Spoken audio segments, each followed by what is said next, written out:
Okay, so let's do just a little bit of review. Tonight's lesson, we'll wrap up the last two sections because we got through the doctrine of judgment, and then we're going to touch base on the doctrine of heaven and hell and our fundamentals of the faith. Foundations class here. So let's do a little bit of review without looking. Eyes up.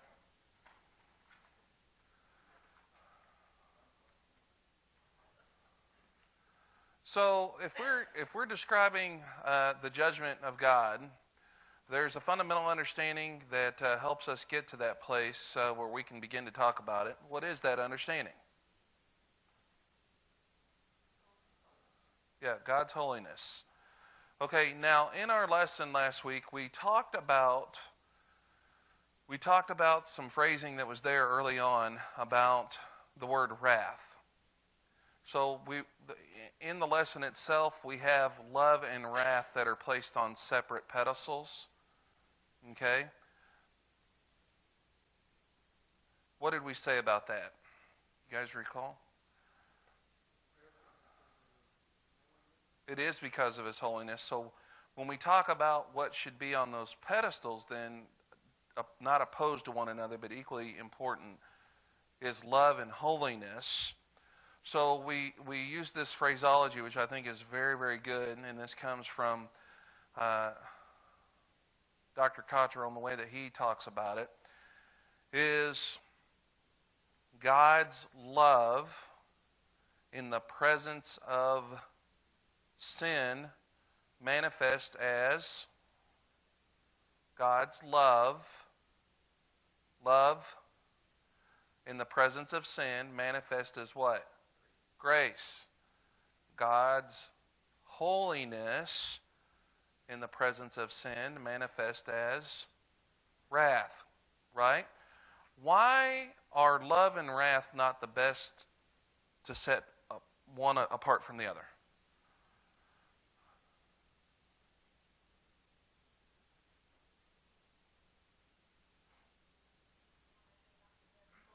Why is love and holiness better than love and wrath?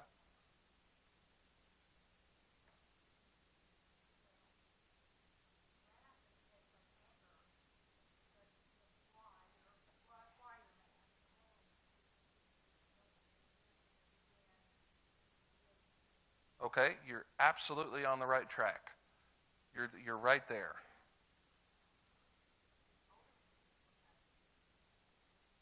All right, let's back up a little bit.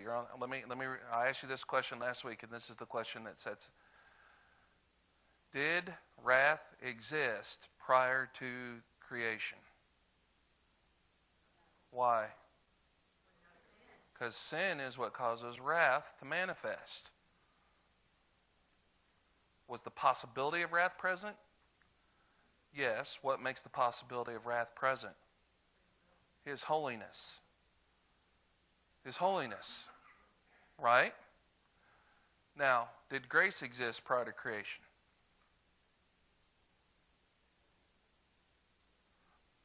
Okay, because wrath and grace are both responses to what? Sin.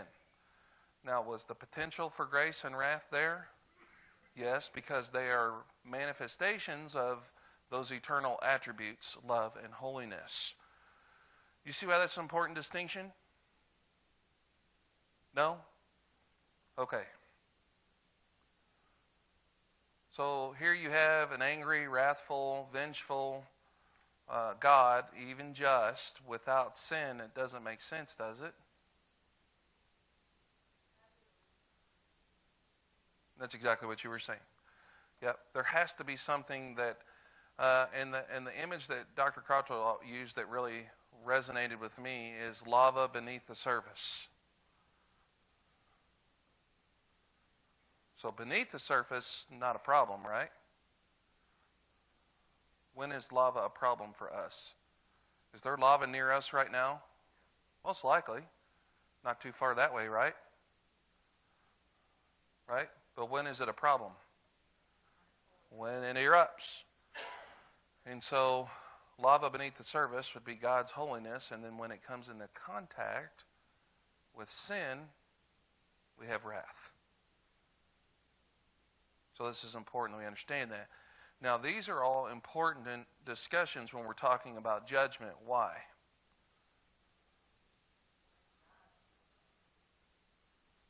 People blame God. Why are these understandings important when we talk about judgment?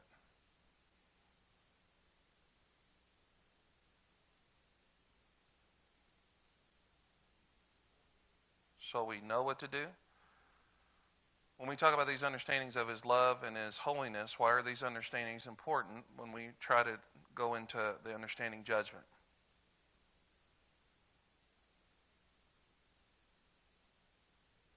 Say it. Yeah. Remember we talked about justice and righteousness and justice, right? That God is just.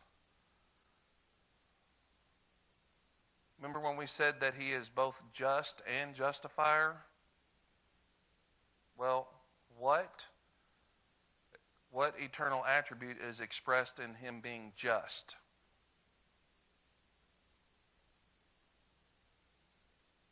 Say it. In just, in being just. And when He's displaying that He is just, when it says that He is both just and justifier, it's His holiness, right? It's a response to His holiness and righteousness. See, His righteousness says that He must act according to His eternal attributes in every situation. That we know how God will act based upon His nature. Right? So we know that every single time that God is faced with a situation of justice, that He is going to rule properly. See, that's righteousness. And so when we understand that just and justifier, that in that phrase just, we're confronted with His holiness. Justifier, when it says that He is both just and justifier, what eternal attribute is linked to justifier? His love. Right? Because in what act, in what event of history does it say that allowed Him to be both just and justifier? The cross, right? You see what happens on the cross? If all I hear is a little murmur, I don't know. You got to speak up. I think I heard sort of the answer, and then someone said a little bit louder, so they got credit, and now they feel gypped. But right? So we have the cross is the place where God is both just and justifier, because both of those things are satisfied in that moment, right? How is God's love satisfied in that moment?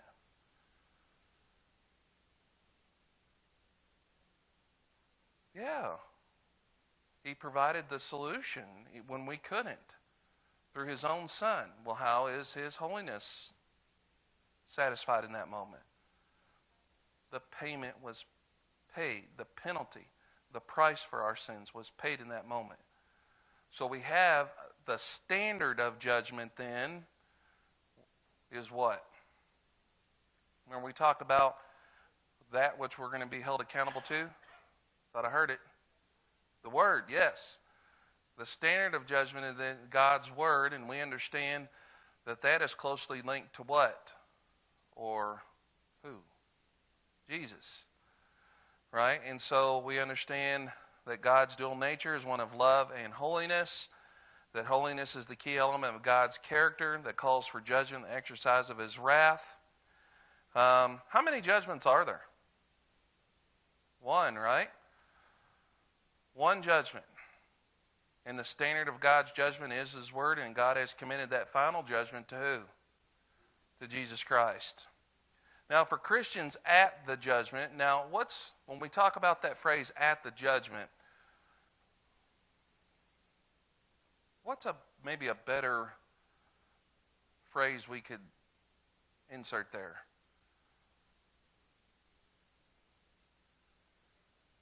Yeah, because the sentencing, it's basically you're finding out what you already know. You see, we're talking about the sentencing. When we talk about personal, individual eschatology and judgment, it occurs at what point in time? There's two possibilities: death or what? Or He comes back if you're alive. Then you're going to know in that moment, right? But if someone dies, they know. But in a universal sense, we understand that there's going to be the great white throne judgment and all that kind of stuff. So for Christians at the judgment, We saw that it affirmed the believer's name in the Lamb's Book of Life, and we witnessed the outcome or fruit of our labor. You guys remember that great discussion? What is the outcome and the fruit of our labor? Each other, right? Those whom we've assisted in helping get there. Because we're sort of kind of commanded to do that, aren't we? Every single Christian should be taking part in helping someone else get there.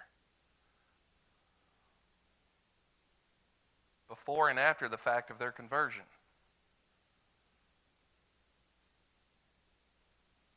And then we understand that for the unbelievers and the disobedient at the judgment, when we said everyone will experience Christ's power over the grave, remember we talked about that, everybody's going to be bodily resurrected, and then from that point, sent to the eternal destinations. And so those eternal destinations then are the subject of the next section that we're moving into, and that is the doctrine of hell and the doctrine of heaven. So we are at the top of page 4. Now, as we begin at the top of page 4, it says this. Now, what's interesting is I looked for some up-to-date research. George Barna and the Barna Research Group, they do a lot of good stuff. And I would love for this study here about the Index of Leading Spiritual Indicators. I'm pretty sure that was early 2000s. So not much has changed since then, correct?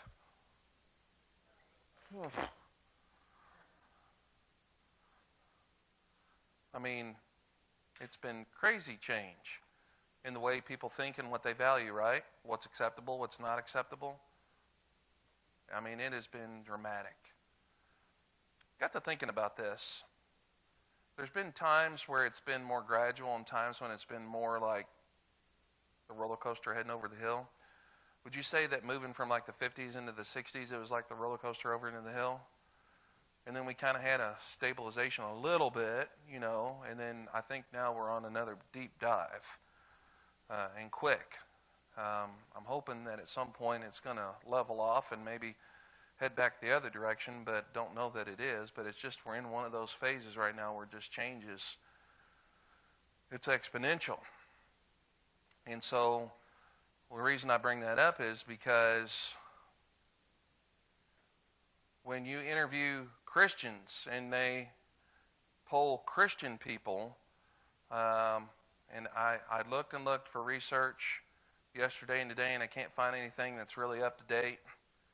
But less than half of Christians, or right at half, don't believe there's a literal hell.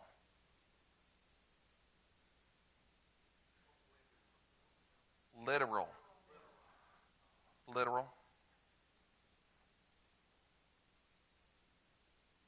Now, did you notice I said Christians?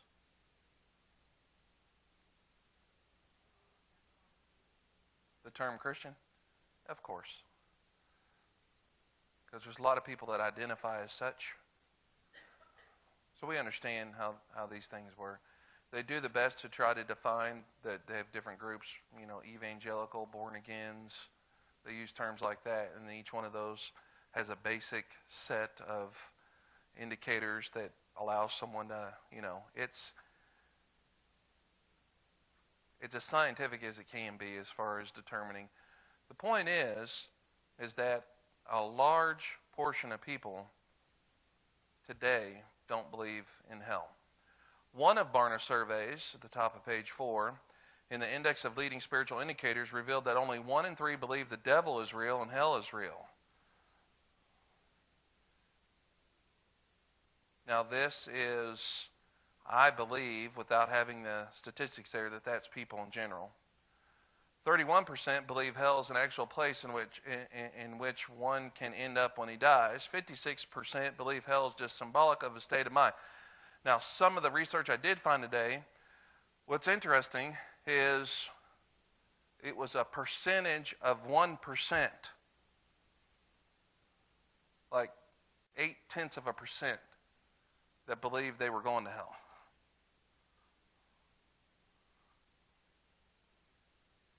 But so somewhere in the realm of, and this study says 1 in 3 that only they believe it's real, but I'm not going there.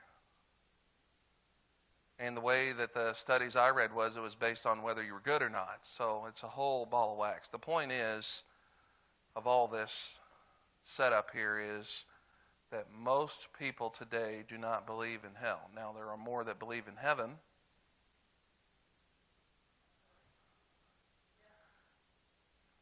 But, so, now, I want you to pay close attention here to this first phrase. 4 words translated hell.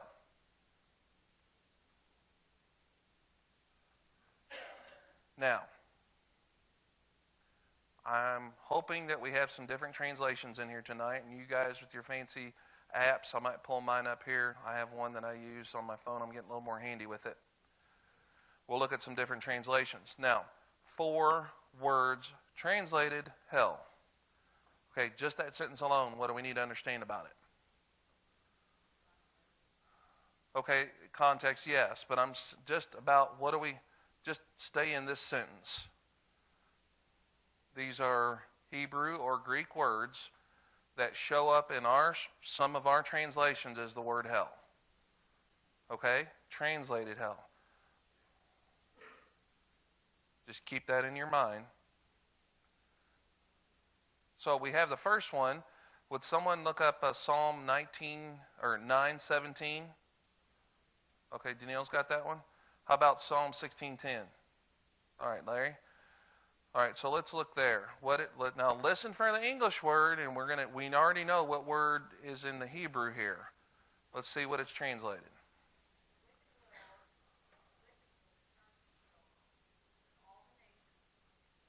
Okay, it says Sheol there. The wicked will return to Sheol. Okay, go with 16:10.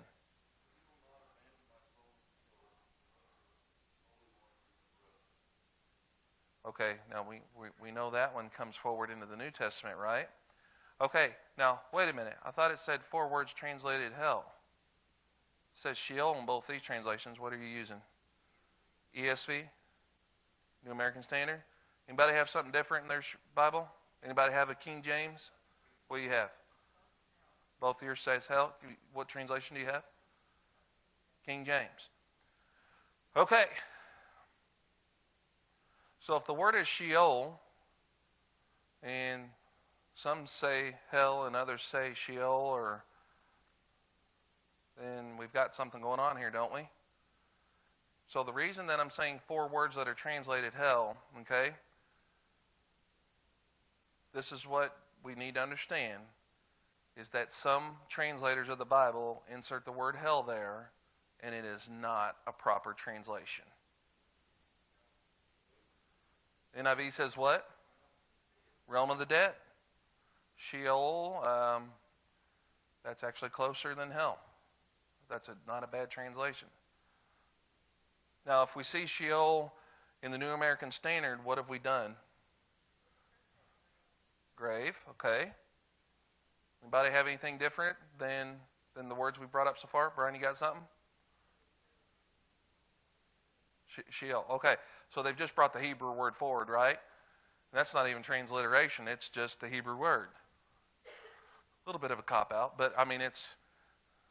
Now we'll see that happens with the Greek too. And it's a little more comfortable for us in the Greek because it's something we understand, but these are words that are translated. Now, some places they are improperly translated as hell. The word Sheol here, Sheol, Psalms, this word mostly refers to the grave, not usually punishment. Okay? So, typically when we have the word Sheol, it's not speaking, it's referring to the actual ground, or it's referring to the abode of the dead. Now, we're not going to get into tonight a complete discussion of personal eschatology and the Luke's passage and all that kind of stuff, but we are going to talk about some things in these words here. Okay, so then we have the word Hades. The word Hades. The New Testament counterpart to Sheol refers to the abode of the dead, the unseen world. What about Acts 2:31? Who's got that? Okay, so this is going to reflect this Psalm 16:10 passage, I'm pretty sure. Acts 2:31, go for it.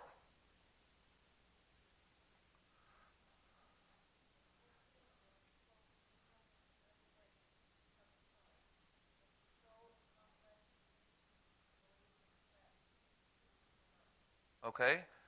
So here we have the actual Greek word brought forward. All right, in the New American Standard, in what was that? It was 231. I was looking at 21. I was like, he looked ahead and spoke of the resurrection of Christ, that he was neither abandoned to Hades, nor did his flesh suffer decay.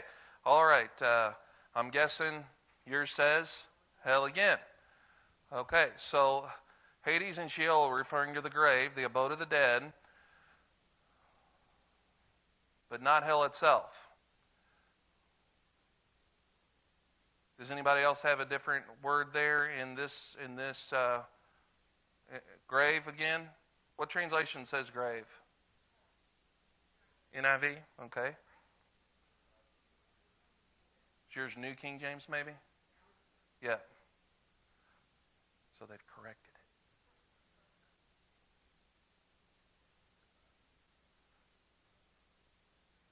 Okay, there's different versions of the NIV as well as far as when it's been updated. One was 1984, I believe, and there's been one since. Yeah. So we've brought in some words. We actually see the word Sheol or Hades. Then we've got another one. It's a little bit of a curveball here. In 2 Peter 2:4. Anybody have that?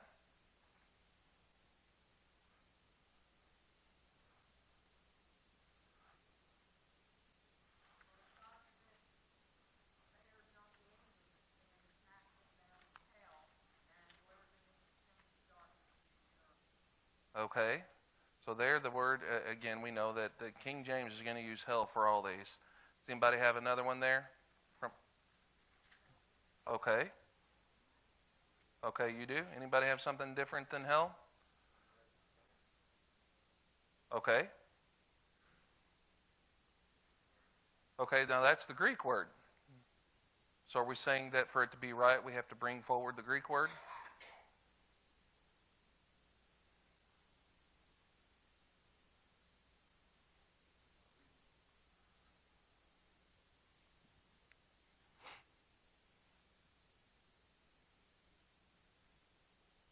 Just a little food for thought there. Now, our statement here says a place for the most wicked of angels, or another term for the eternal hell. Now, again, we could talk a little bit about this. There are some that think when we talk about the intermediate state, where we talk about based in paradise, they think that the other part of the abode of the dead for the wicked dead is their souls where they reside until the sentencing and the judgment. That is Tartarus. Some think that's referencing that. Now, then there are others that think that it is a subsection, the really bad part of town in hell. So, again, we don't have time to really dig into that. I'm going to leave this one on your plate to see if you want to do a little further study. I will say that I myself am more comfortable with when we're talking about paradise, the abode of the dead there, which that I'm more comfortable with that being said is that's the torment is the other part there. Not necessarily, I would not label that Tartarus myself. Now here we have the description of Gehenna.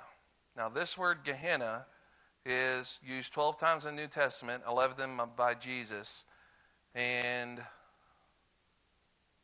most times, I think in most of our translations, this word is going to be translated hell. So let's see. Let's see if we have anything different here. Let's see what our translations have. So Matthew 5:22. Okay, Phil, hang out there in Matthew because there's 3 different verses in Matthew 5. Who wants to head to Matthew 10? Okay, Danny, Matthew 10:28.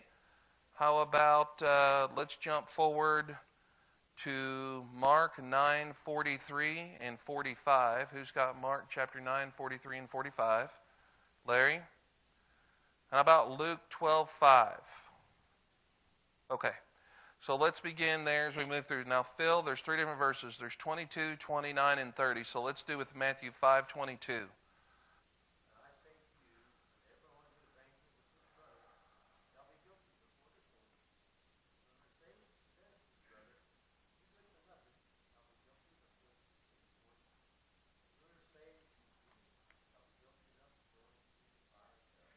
To the fiery hell. Okay, what about verse 29 and also 30?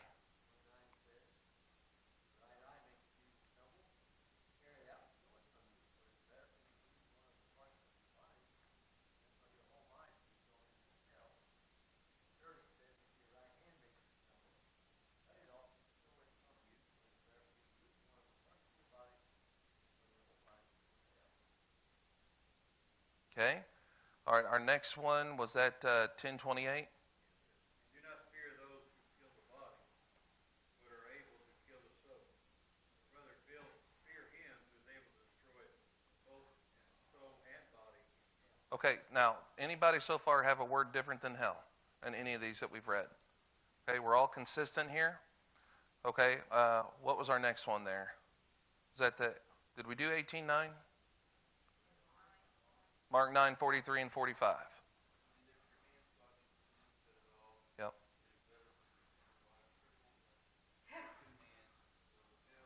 Yep.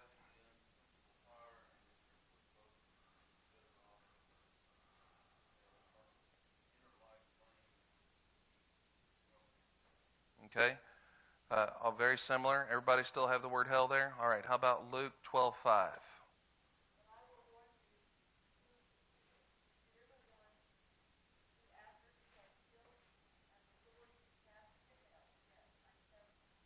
Okay.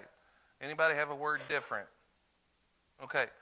So, of these three, Sheol, Hades, and Tartarus, when we see these translations in the Hebrew or the Greek, we need to be very careful, because when we're looking for this word and what we understand hell to be, the word that we need to make sure we're associating there is Gehenna. Now, what do we know about Gehenna? The Gehenna is from the word the Valley of Hinnom. Anybody know anything about this place? Okay, it eventually became that.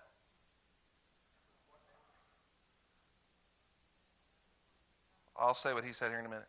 Okay, there was a very place of many bloody battles. Yep, a lot of bloodshed. And then you said the garbage dump. It eventually became the garbage dump. Okay. Yeah, well, that's associated with that. There's something else that I believe took place there.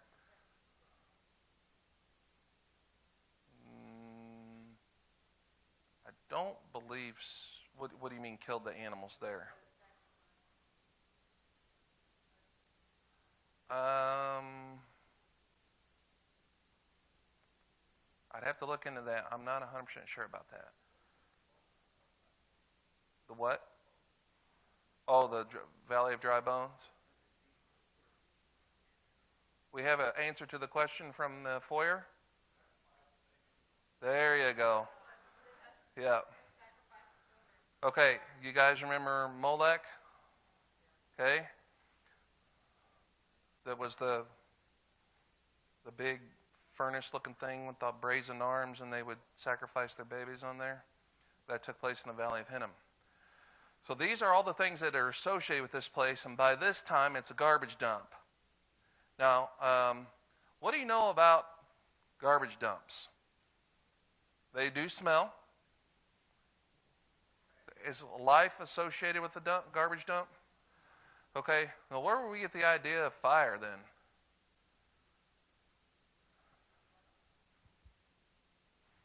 Yeah, I don't know if you know this, but as things decompose in garbage, they combust. They will just randomly burst into flames as things decompose. So this place would have fire just about going all the time. Now, if you've ever had the pleasure of being in the downwind of burning garbage,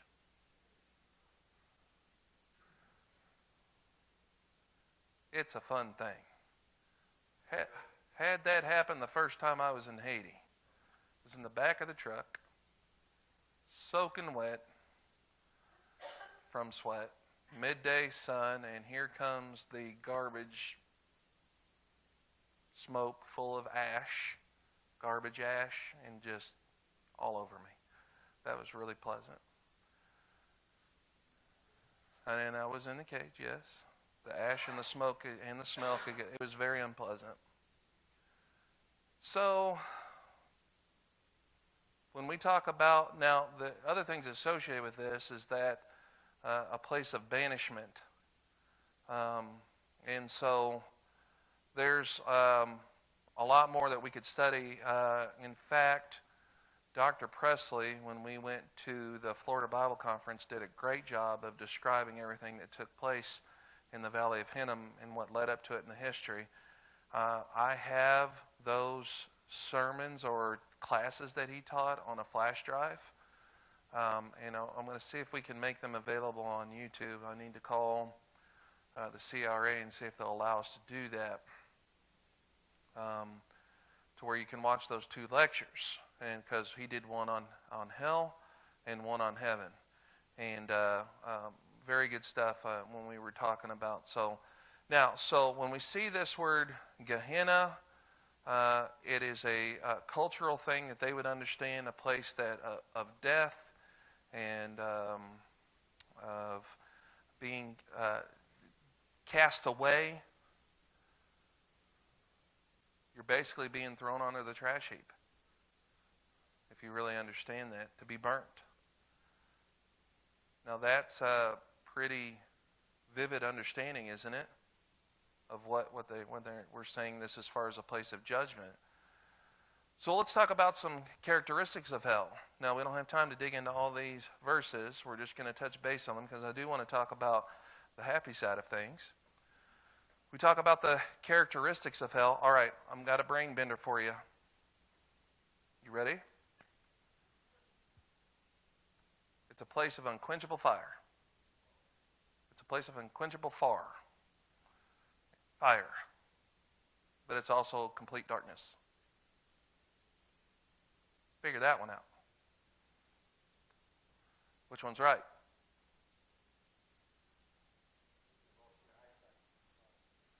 Lost their eyesight.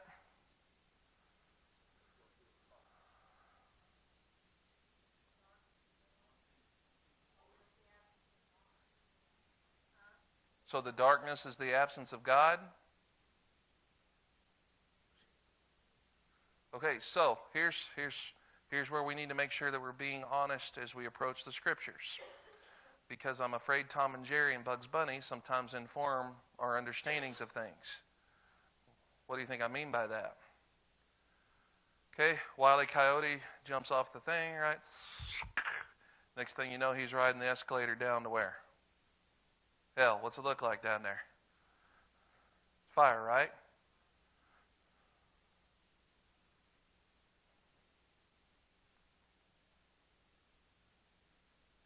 So I'm going to challenge you here.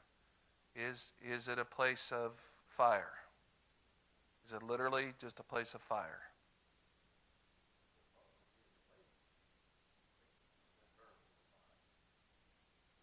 Okay, and that's in what book? Revelation. The nature of that book is what?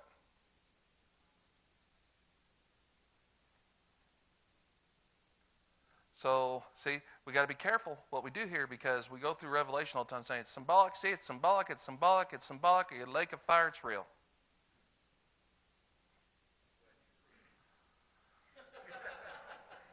Just saying, we need to make sure we're being consistent.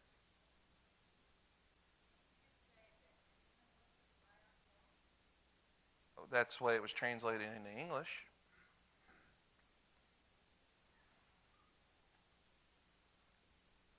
Is it being taught as a place of actual fire? Is hell taught as a place as outer utmost darkness. That's used too, right? Is it spoken of as a place of fire? Can it be both? How? I'm saying in a literal sense, can it be both?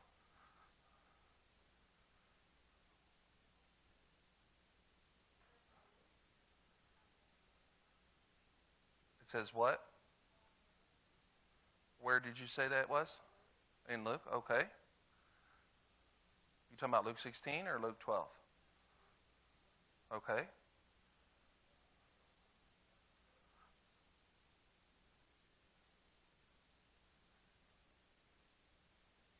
Y'all didn't come here to be challenged, did you?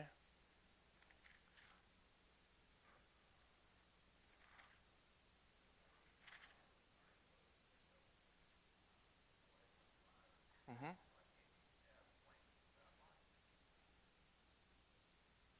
Okay. Interesting thought. So Warren brings up the burning bush, that it did not consume the bush, yet it gave off the appearance of fire, that it was burning.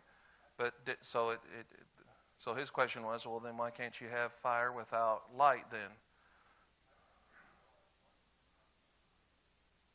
Okay, go ahead, Beth.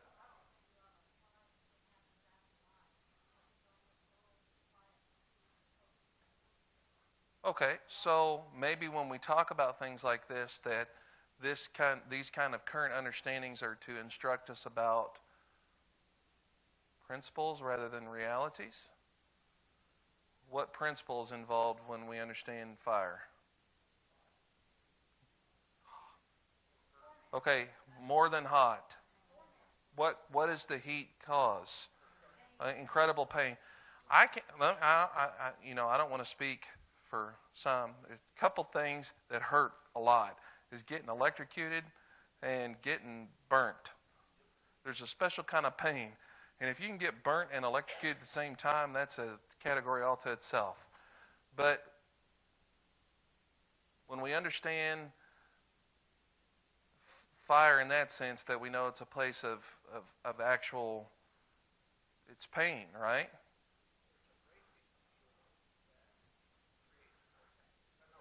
No actual light then? Okay, so it's interesting to think about that. So now what would be the idea that would be associated with outer darkness?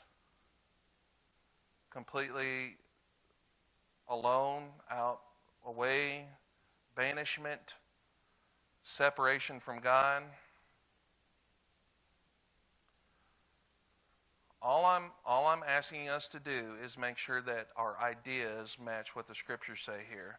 And are we talking about literal things or things from this world that help us to understand? See, if we really think about this, Gehenna is talking about a place that's a garbage dump. Right? That's the word. So we could say it's a place of where things are cast away that are useless, that are, I mean, if we're being true to what was said in that day and age and the way the word was used.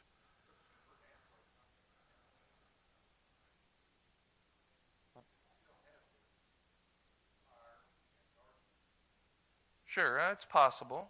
Sure, anything's possible.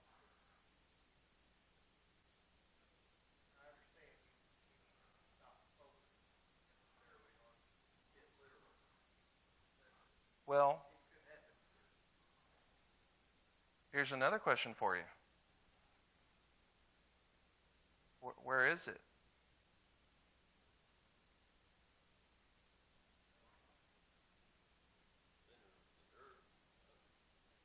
Yeah. What are they associated with the center of the earth? Is because of this idea of flames and fire, right?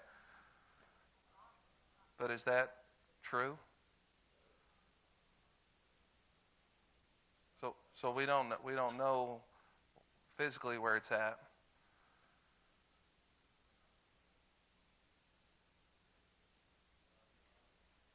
It's where God's not. So God's not omnipresent.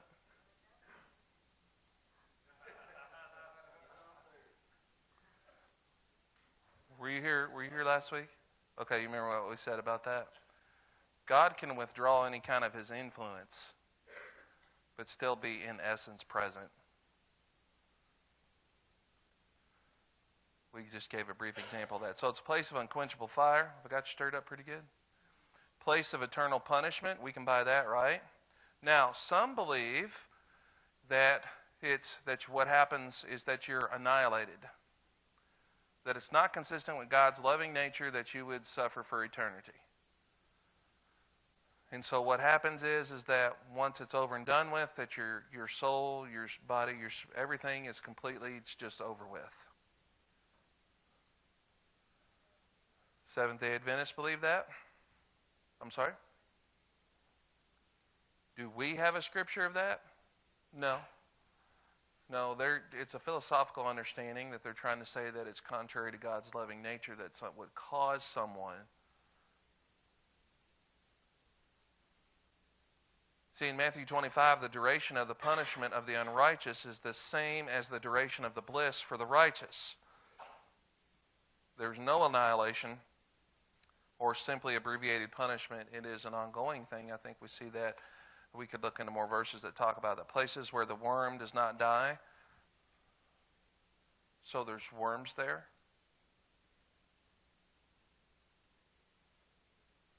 We're being consistent, right? So there's fireproof worms that don't die. We're being consistent. I'm just saying. We need to make sure that well, what is that? What are we understanding by what's that? For such a worm, that's true. I don't like that verse. No, I really don't like it. But what's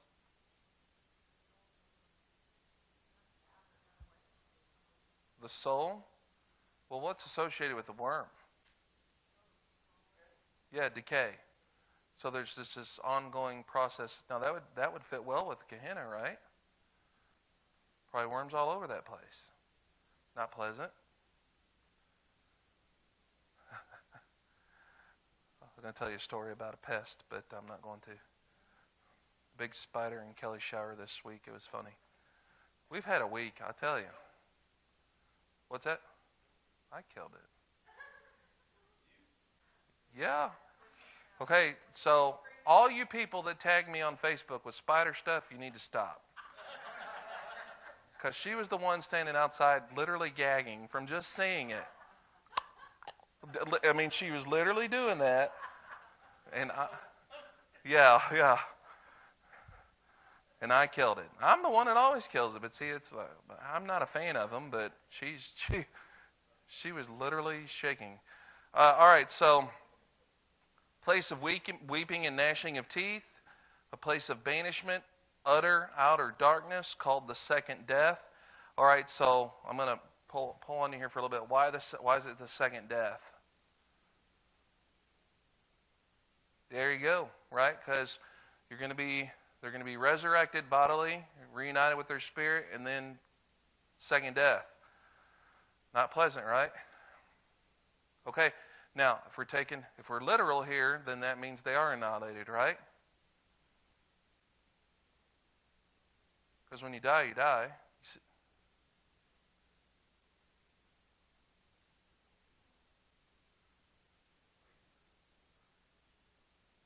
So, in hell, the body dies, but your soul lives?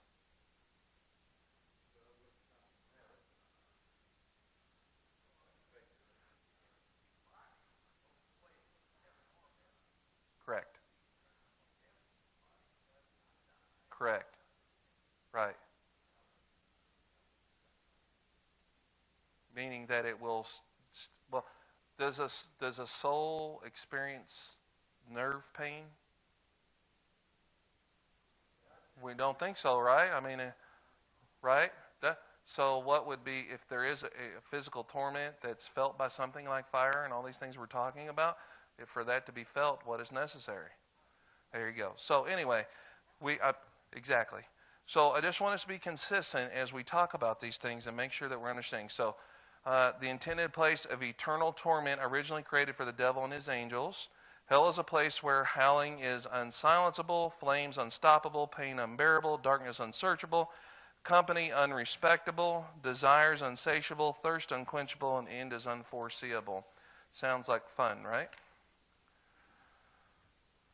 Because you heard people say, well, we're going to have a good time when we get there, right?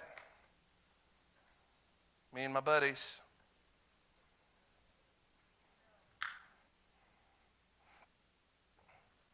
All right, so that's one side of the coin, because we talk about judgment, right?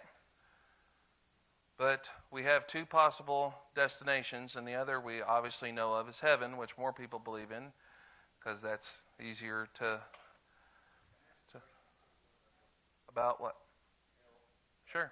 There's a certain sect of Christians that believe that hell is not eternal. Right. That's the annihilationist view. That's becoming more and more prominent. Yep.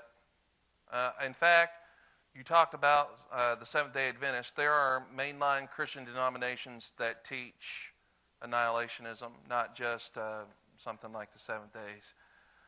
I don't know this for a fact, but I'm pretty sure Jehovah's Witnesses teach annihilation as well.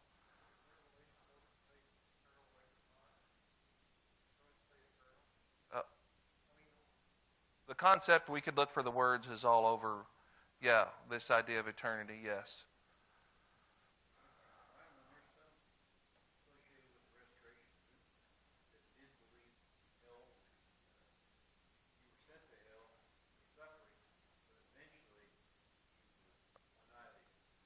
Possibly. I'd have to do some looking on that.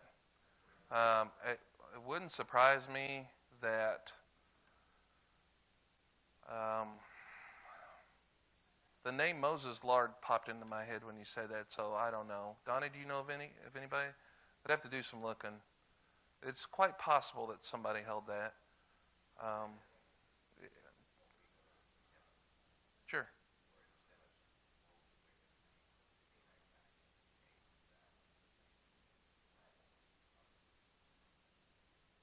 Well, that is an interesting discussion. I think the New Testament's pretty clear.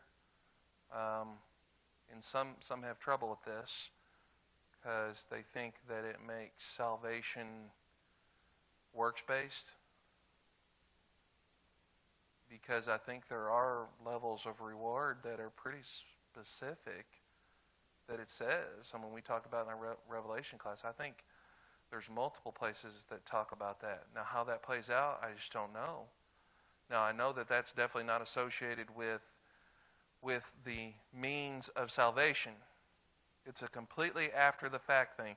If you ever associate these levels of reward with your means of salvation, then you've turned it yourself into something works-based. But I don't think that's the case. On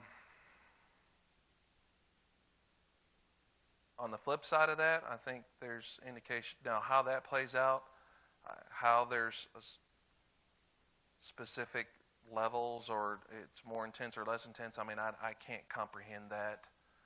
I mean, either when you're away from God's presence, you're away. I can't imagine, but I definitely don't want to find out. Go ahead.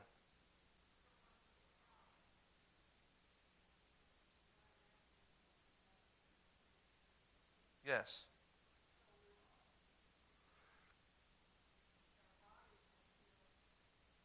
Okay, when you say automatically, we're getting into personal. We're talking about that our body remains in the grave, Sheol, or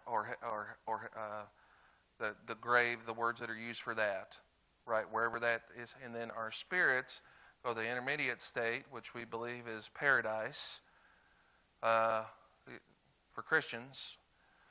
And for the other part of that intermediate state, we would say would be torment. So we talk about the rich man and Lazarus. Hades is a general term for abode of the dead. The way that I look at it is that Hades is a general term used for the whole thing. And so or the grave itself. I tend to lean that way. Yeah, that it can be used all in the family. All right, so the great show. If it ain't one, it's the other. All right, so. Oh, I might have to put a bucket by the door and just say, leave your phone in there. All right, so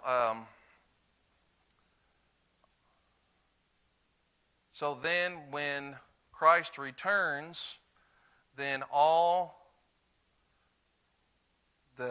those that are awaiting, their souls are awaiting in either torment or paradise are reunited with the body. And then from that point forward, they go on to their eternal destinations of either heaven or hell. If you guys remember, we talked about that in our Revelation class.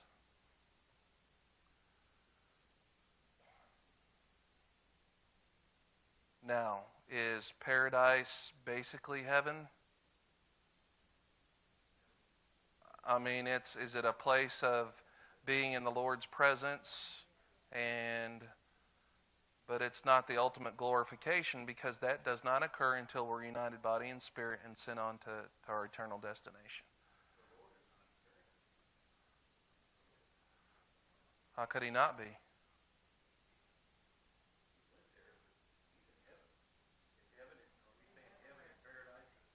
Are you saying Jesus is limited to one place? Okay, there you go.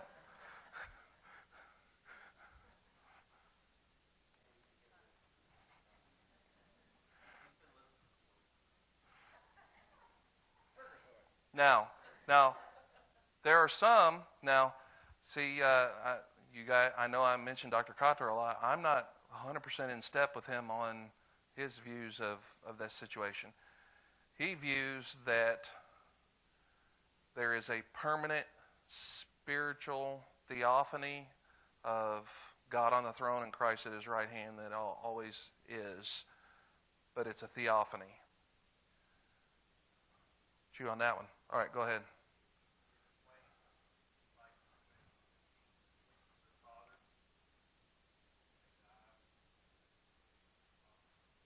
You mean that where their graves are? Do you mean why is that terminology used? Well, like they would want to bury kings and things like that, or people where their fathers were buried. When you're saying the word sleep, it's just a euphemism, I guess you'd say. Are you asking why are they using the word sleep, or? Yeah, it's just soul sleep. That is correct. There are some that believe your soul sleeps. So when you die, your soul basically sleeps, and the next thing you know, when Jesus returns, then you're awake in heaven. So it's, in essence, it's a snap, and they liken it to being asleep and awake, because when you go to sleep, the next thing you know, you're awake, but much time has passed. What's that? Certainly. They would view that as a parable, not the word sleep. Well, the word in Thessalonians says that some have gone to sleep. There's words in the New Testament as well. So what you're speaking of is mainly New Testament language or Old Testament language, but that's kind of like laid to rest. Do we really mean laid? I mean, those are words that we're appropriating to convey an idea. We don't literally mean.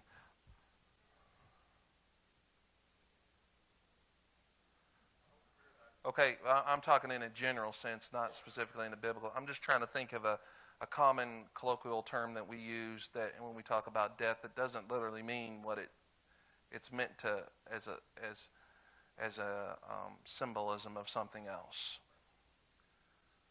But no, I don't believe the soul sleeps. That's in the same. I know one group, they believe the soul sleeps and they believe in annihilation of the wicked dead.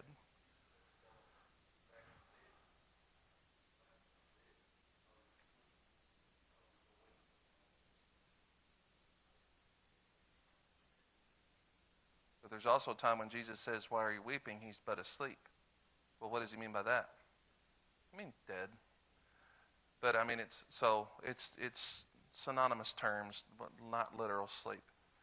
Okay, so is heaven a real place?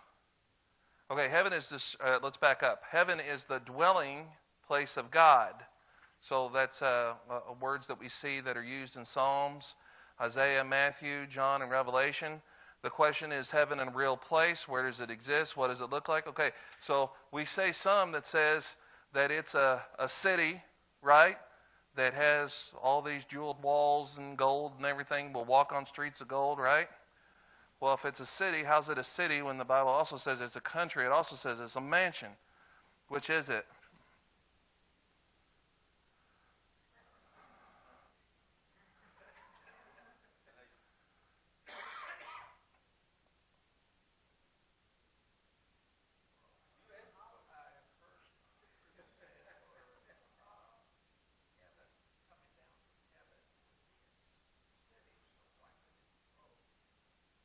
Okay.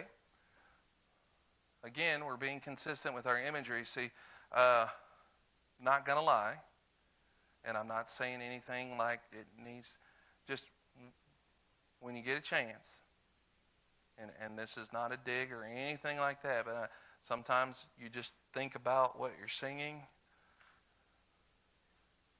Yeah. I like that song. I mean, every revival we've been to, they sing that song, "I Want a Mansion Over the Hilltop." So,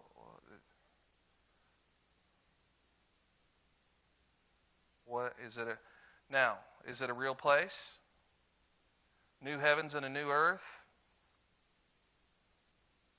New earth? What for? Well, what's the new earth for? Just going to be empty?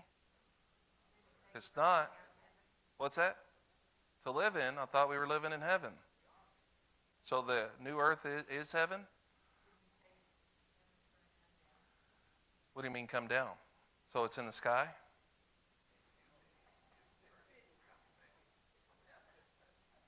So heaven right now is in outer space?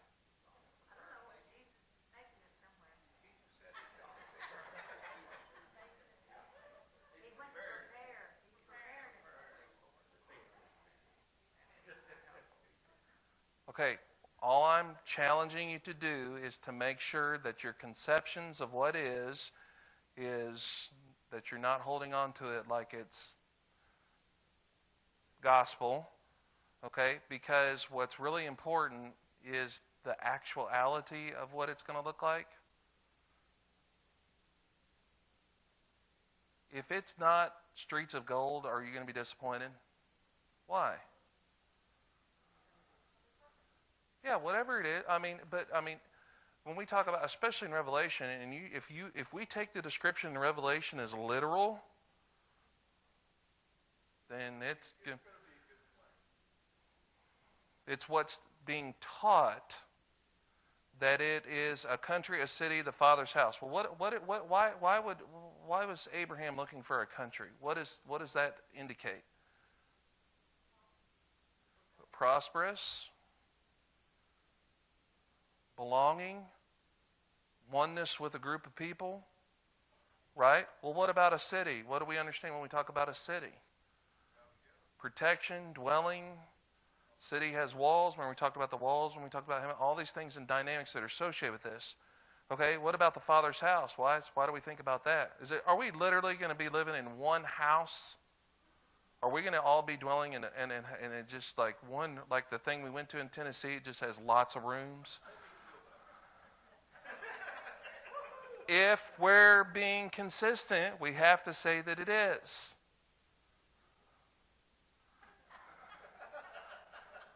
You've dealt with it this long. Why do you need earplugs now? Oh, okay. All right. Yeah.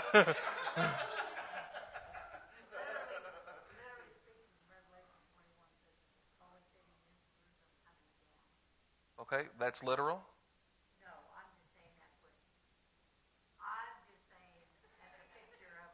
A picture.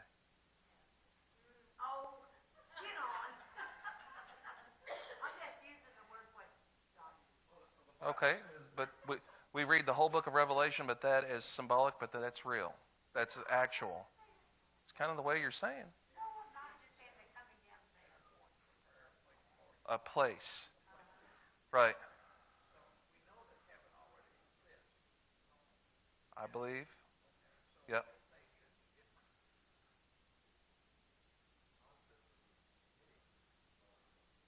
Right.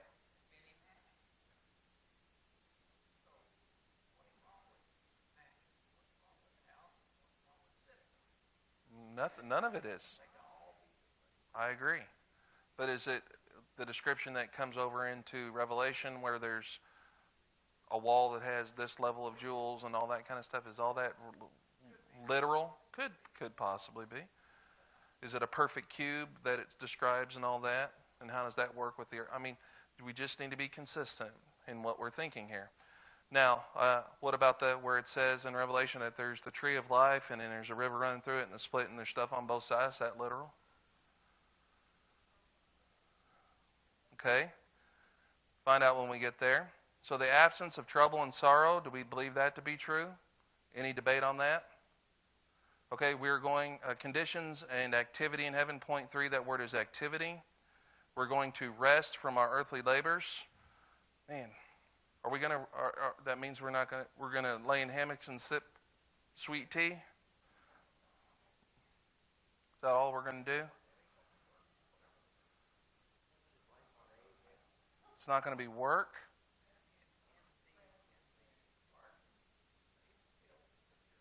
Right. I agree. Now, what won't be work in the sense of that it won't be toil. There won't be it won't be curse. So whatever we do will be yes, and that kind of thing. Place of abounding life. We understand that the water of life, the tree of life, a place of service and worship. We know that. Now it says too that we're going to sing and praise. Is that all we're going to do? Okay. We will have fellowship with the saved, which is a wonderful thing. We will participate in the great wedding feast.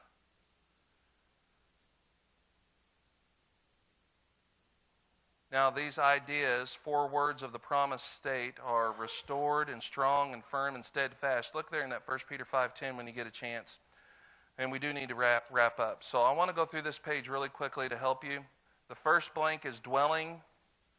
On point 3, where it says conditions and, that word is activity. We're going to rest from our earthly labors. Point D under 3 is a place of service and worship. Now, T.S. Eliot, the quotes at the bottom, said, I had far rather walk, as I do in daily terror of eternity, than feel that this was only a children's game in which all the contestants would get equally worthless prizes in the end. That's an interesting concept. And these words, too, of Alfred B. Smith, with eternity's values in view.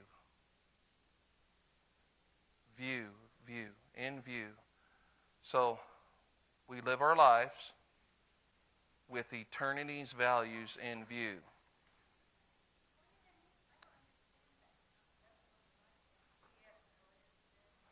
Saying that I'd rather that there be a clear heaven and hell than just say at the end we all get bubble gum and like a children's game where everybody gets equally worthless prizes.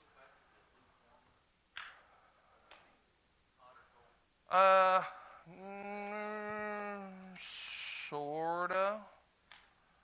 It's more from our perspective than God's perspective. Than that.